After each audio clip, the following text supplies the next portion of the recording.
Hi everyone, today I'm going to be doing this cute little design. This is from Miniature Enchanted Forest.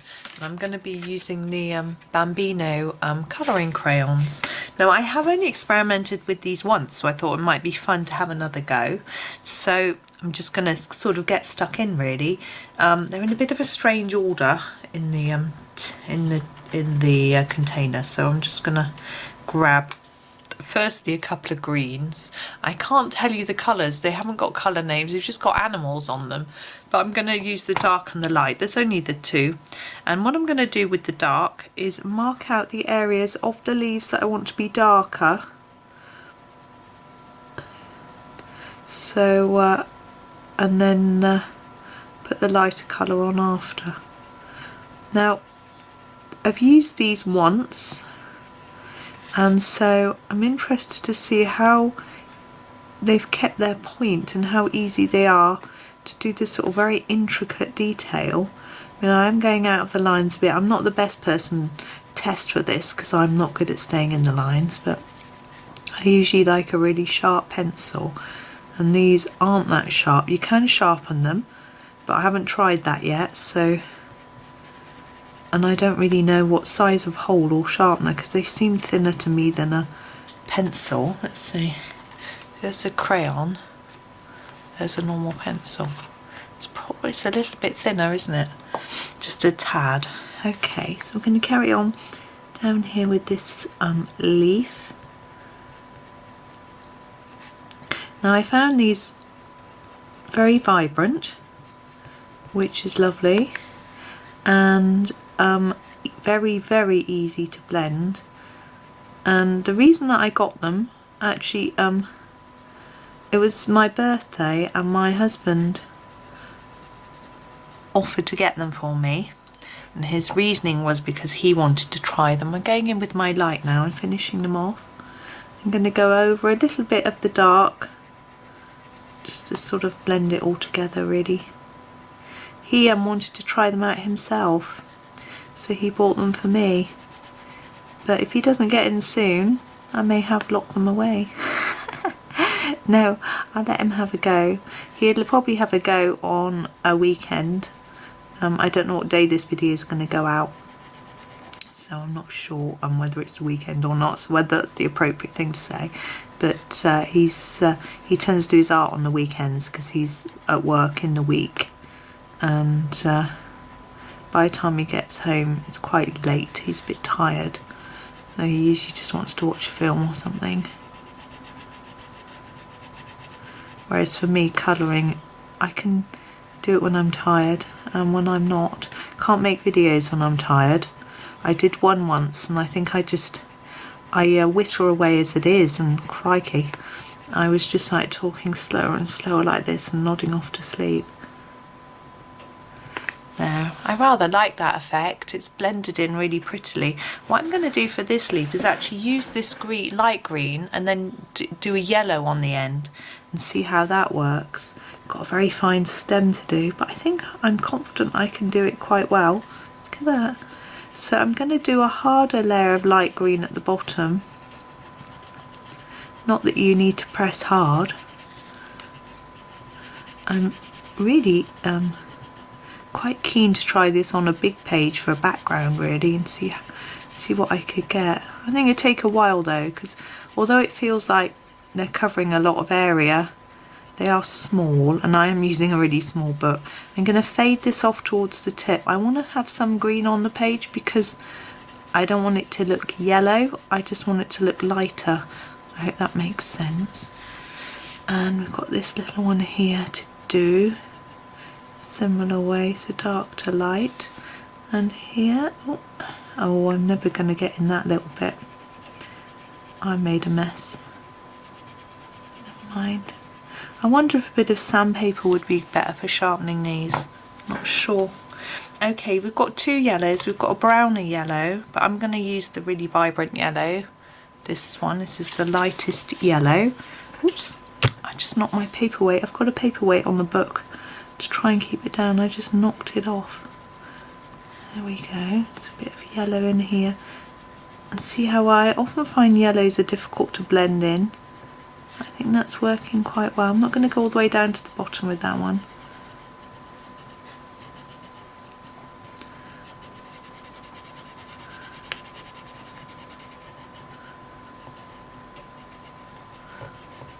Just get into the edges there. The sun's shining now. It was raining this morning. But hey, it's the UK for you, isn't it? I think it needs a little bit in the middle there. Just looking in the camera. Oh, we can't see the top of his head. There we go. Must have moved the book a little bit. Right, the owl I think needs to be in browns. We have got two browns. We've got a light and a dark. So I'm going to probably, I think, just do a layer of light and then go in with the dark to do some sort of detailing, I suppose. So I'm doing a gentle circling movement.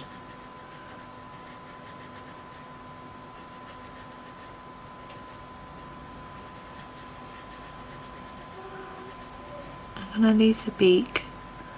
I'm always tempted to do the beak yellow on any bird. It's quite a, they look quite vibrant if you do that, but I don't think that many birds have yellow beaks. A lot of them have grey or black.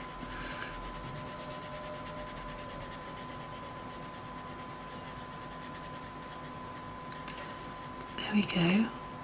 It's quite tricky to get to the tips of those feathery bits.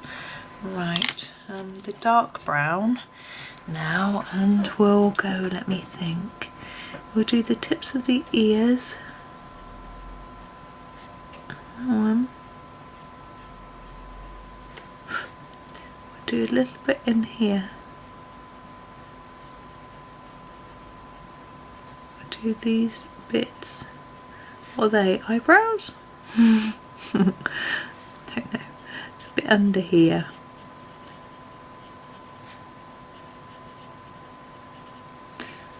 Maybe down here where it's shaded by the leaves. And in here. Now we could try and do a feathery effect by doing sort of stripes, but I'm not sure we'll get that with the crayon. So we'll just colour that in a bit. There he is. Right. I'm going to rearrange some of these in a bit because there's a pink right next to the browns, and I think it should be by the pinks. The greens aren't together. I'm just going to move that actually. I'm just going to move my blues along and put the greens next to it. There we go. Sorry, I'm not doing anything on the picture. Now we have this piece here, and I'm going to do it silver. Where the diamond is, actually I'm going to do gold at the background. So we've got a gold crayon.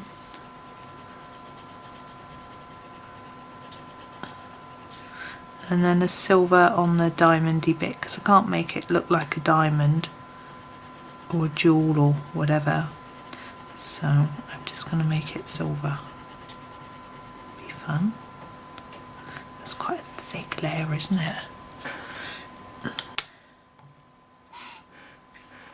I think I'll try and fade it up towards the centre a little bit.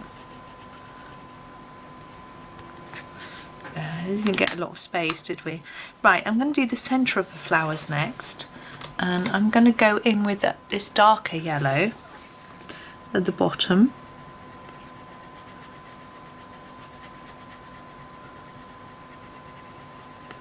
And now I'm going to start to fade it by having less layers and less pressure towards the top.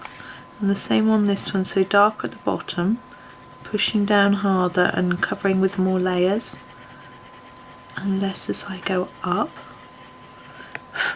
And then I'm going to grab the lighter yellow, that more vibrant one that we use for the leaves, and start about here where we started to fade. Just blend it in and take the colour right to the top. It blends beautifully. Look at that. And it's very vibrant. Now, flower colours, I'm going to grab some pinks and purples, I think.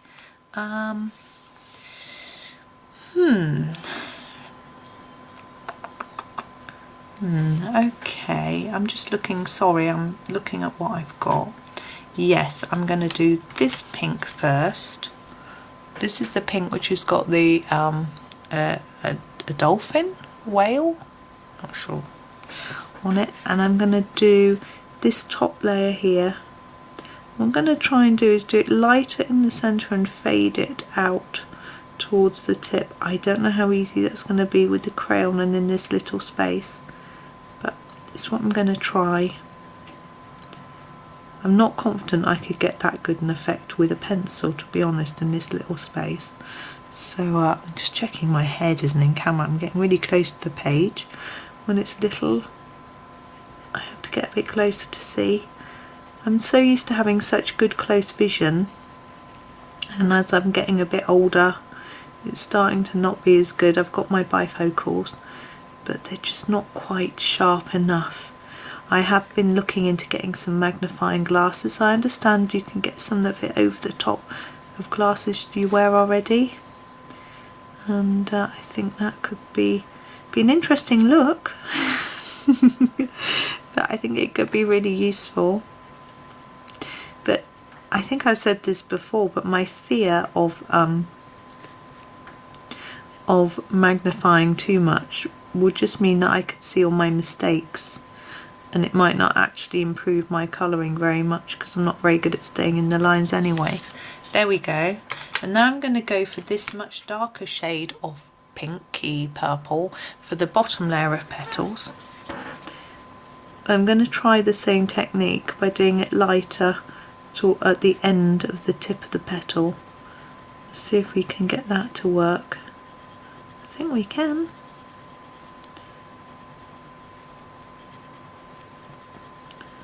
So that's fun.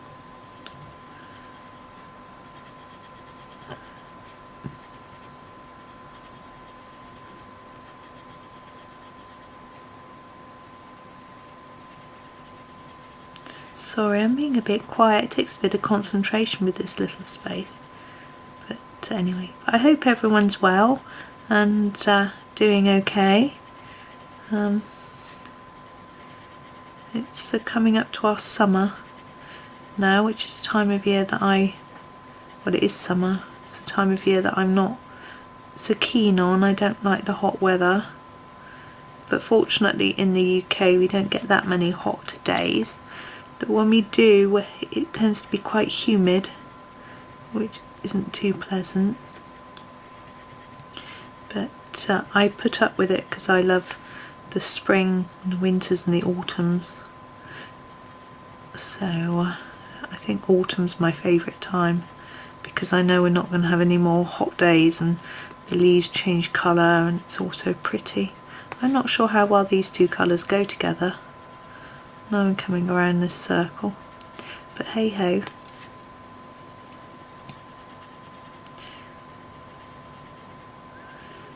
But anyway, it's I know a lot of people in the UK love the hot weather and they love the summer, and I find that people generally are more jolly in the summer, which is really nice. That's a big advantage of the summer for me because I like it when people are jolly.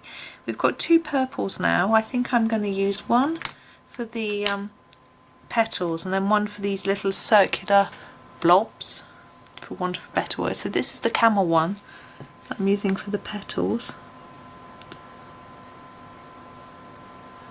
I think it's fascinating that Bambino started targeting artists with their crayons, and they're so, oh gosh, there's a little child squealing outside. Oh, poor little thing. I hope they didn't hurt themselves. Anyways, these aren't like the crayons I had as a child, that's for sure. I always had chunky crayons which you couldn't do much with. They were so thick. Even a child's colouring book where you have larger images, it couldn't stay in the lines because it was so thick, and then they would all get thrown in a box together and bits of each, you get bits of the colour of the others on them and they would just look dirty, and I didn't really like them. And the thinner crayons, I think Crayola we used to have, they would snap. So I hope these don't start snapping. They don't feel like they will, but I think I look after things a bit better now than I did when I was 3. Now this is the darker purple, which always looks blue in camera. It's the little fish one. And we're going to do these circles now. I'm just going to colour over them. I can't sort of do each one individually. There. And what I'm going to experiment with now is a white gel pen, because sorry, I've just got distracted and wrote something down on a list next to me. It's naughty of me, wasn't it? I'm going to try and see if it works on top of the crayon, because I've got no idea. So I thought it would be fun to add some little white dots onto these flowers and see whether it actually works on them. It's quite small, this space.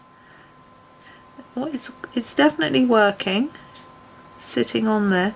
Does the colour of the crayon go into the pen is the next question. I find some pencils that are pink, particularly the colour transfers into the white. I suspect it might not, but that's just my guess. Oh, it's a dog barking. It's a very large sort of bloodhoundy type dog over the back of us, and when it barks, I don't think that's it actually. It's got such a deep bark, it always makes me smile.